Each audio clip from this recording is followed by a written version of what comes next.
How I Found True Love in a Blind Lady. I never planned to fall in love that day. It was a Tuesday afternoon, and I was tired. Work had been rough, traffic was worse, and all I wanted was a quiet moment to think. I stopped by a small cafe near the park, a place I'd never noticed before. It was quiet and cozy, with old wooden chairs and the smell of fresh bread in the air. I ordered a coffee and sat near the window. That's when I saw her. She was sitting alone, fingers gently touching a small braille book in her lap. She wore a blue dress, simple and clean, and her hair was tied back in a soft bun. There was something calm about her, like she belonged in a world that moved slower and listened more. Then something unexpected happened. Her white cane slipped from the edge of her table and fell to the floor. Without thinking, I stood up, picked it up, and walked over to her. "Here you go," I said, placing the cane in her hand. She smiled warmly, without hesitation. "Thank you," she said. Her voice was soft, like a song I didn't know I needed to hear. I nodded and was about to walk away when she said, "Do you have time to sit?" It surprised me. Most people don't invite strangers to sit, especially not someone who looked as tired as I did. But something about her made me say yes. And that's how it began. We talked for over an hour. Her name was Amara. She had been blind since birth. She told me stories, not sad ones, but stories full of life. She spoke of how she imagined colors, how music helped her see, and how she could recognize people by the way they breathed. I didn't know what to say half the time. But I listened. Really listened. And somehow, just like that, the noise in my head started to quiet down. That afternoon turned into many more. We met often at that same cafe. I started looking forward to her laughter, her ideas, the way she made the world feel fresh again. She didn't care what I looked like, how much I made, or what I had. She just cared about who I was when I was with her. And for the first time in my life, I started to like who that person was too. Weeks passed, and our meetings became a routine, one I began to depend on more than I realized. Every Thursday at 3 p.m., I would be at that cafe. Sometimes she was already there waiting for me, her fingers tracing her book. Other times, I'd arrive first and watch the door like a nervous teenager, hoping to see her smile again. I learned that Amara wasn't just kind, she was sharp, funny, and brave. She worked at a local school for children with special needs, teaching music. "I don't see the kids," she once said with a little grin, "but I feel them. And they feel me. That's enough." She told me how hard it was growing up blind, how some people pitied her, while others ignored her. "But I learned," she said, "that not everyone needs to see the light to become it." I'd never met anyone like her. She asked me questions no one had ever asked, about my fears, my childhood, my dreams. And when I answered, she listened like every word mattered. One day, after one of our long conversations, she reached out her hand and placed it on mine. "I don't know what you look like," she said, "but I know you're kind. And gentle. And honest. That's how I picture you." I didn't speak right away. I just looked at her, stunned. No one had ever described me like that before. "You make me feel seen," I whispered. She smiled. "And you make me feel safe." That evening, I walked her home for the first time. She held my arm gently, trusting me to guide her. As we walked slowly through the quiet streets, I felt something change in me. The world didn't feel as heavy anymore. The noise, the pressure, the masks I used to wear, they started to fall away. Just before reaching her doorstep, she turned to me and said, "You don't have to pretend with me. I don't care about perfect. I care about real." And in that moment, I realized something. I wasn't just falling for her. I was already in love. It was a Friday afternoon when everything changed. We had planned to meet at the cafe like always. I was early, sipping my coffee and watching the door. Minutes passed. Then an hour. But Amara didn't show up. At first, I thought maybe she got caught up at work.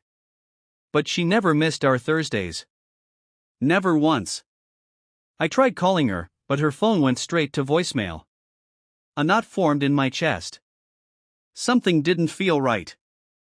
I waited another 30 minutes, then walked to her apartment building. I buzzed her number, no answer. I asked the security guard if he'd seen her. He frowned. She was taken to the hospital this morning. She collapsed outside the school. My heart dropped. Without thinking, I rushed to the hospital. My mind was racing. Was she okay? What happened? Could I have done something? When I got there, they told me she was resting, but I wasn't family, so they wouldn't let me in. I sat in the waiting room for 3 hours, just hoping someone would give me a sign. Finally, a nurse came over. She's awake. She asked for someone named Daniel. I stood up so fast I knocked over my chair. In her hospital room, Amara looked pale, but still smiled when she heard my footsteps. I knew you'd come, she said softly. I took her hand.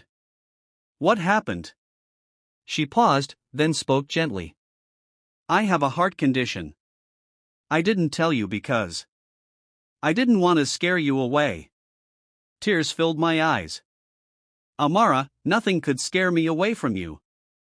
I've had it for years, she continued. But it's getting worse. The doctor said I'll need surgery soon. I sat there holding her hand, feeling everything all at once: fear, love, pain, and something stronger than all of it, a need to be there. Not just for her, but with her. No matter what came next. I should have told you earlier, she whispered. I'm glad you're telling me now, I said. Because I'm not going anywhere. I love you. She didn't say anything right away. Just reached up and touched my face gently, like she was tracing the truth in my skin. Then she smiled through her tears. I love you too, Daniel. The days before Amara's surgery were the longest of my life. She stayed in the hospital for observation, and I was there every single day. I brought her favorite pastries, played her favorite jazz songs, and read to her from the book she loved, though she often stopped me mid-sentence to correct a word or laugh at how serious I sounded. She didn't want to talk much about the surgery itself. It's just another chapter, she'd say, like it was no big deal. But I could hear the fear hiding behind her brave words. One night, just before they wheeled her away for more tests, she grabbed my hand tightly. If I don't wake up. Don't say that, I cut in. No, listen, she insisted. If I don't, I need you to know, you changed everything for me. You made me feel seen. Loved. Alive. Tears welled in my eyes. You're going to wake up, I whispered. And I'll be right here when you do. The day of the surgery, I sat in the hospital chapel for hours. I'm not a religious man, but that day I prayed. Not for miracles, just for one more day with her. One more laugh. One more quiet afternoon in that little cafe. When the doctor finally came out, I stood up so fast my knees almost gave out. She made it, he said. It was a tough surgery, but she's strong. Strong. That was Amara. When I saw her later, she was asleep, pale, tubes running from her arms, but still the most beautiful thing I'd ever seen. I sat by her bed and held her hand, whispering stories to her until the sun came up. The recovery was slow, but it brought us even closer. I helped her walk again, one careful step at a time. She hated feeling weak, but she let me carry her, not just physically, but emotionally too. And in those quiet, ordinary moments, brushing her hair, bringing her soup, sitting beside her while she rested, I realized something deeper. Love isn't in the big gestures. It's in the quiet patience. In showing up, even when it's hard. One morning, weeks later, we sat on a park bench near the cafe. Her hand in mine, her head resting on my shoulder. You know, she said softly, I used to dream about what love felt like.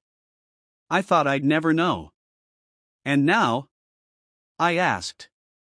She smiled. Now I don't need to dream anymore. A year after we opened Second Light, we stood in that same cafe where it all began. But this time, it looked different. The owner had retired, and he'd handed it over to us to turn it into a space for our center students to work, learn, and connect with the community. It had become more than just a cafe. It was our story in bricks and wood, in music and laughter, in every voice that walked through its door and felt seen. That afternoon, I brought Amara a cup of her favorite tea. She was seated near the window, fingers gently tapping her cane, just like the first time I saw her. "Still your favorite spot?" I asked. "Always," she smiled. "Because it's where I met you." I sat beside her, pulling out a small velvet box from my coat pocket. My hand shook a little, not from nerves, but from the weight of everything this moment meant. "I don't need a perfect wedding or a big crowd," I said quietly. "I just want to wake up beside you for the rest of my life. To listen to the world the way you do. To keep building something real, together." She reached out, feeling the box in my hand. Then she smiled. "Yes."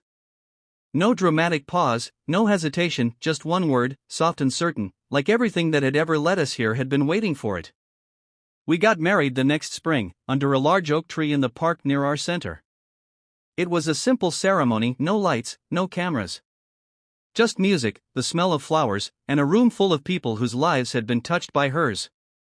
As I looked at her in her white dress, eyes closed, lips smiling, I realized something. She had never seen me, not once. But she knew me better than anyone ever had. And I had never seen the world so clearly until I met her. Love didn't need eyes. It just needed truth. And in Amara, I had found it. The end. But not the end of us.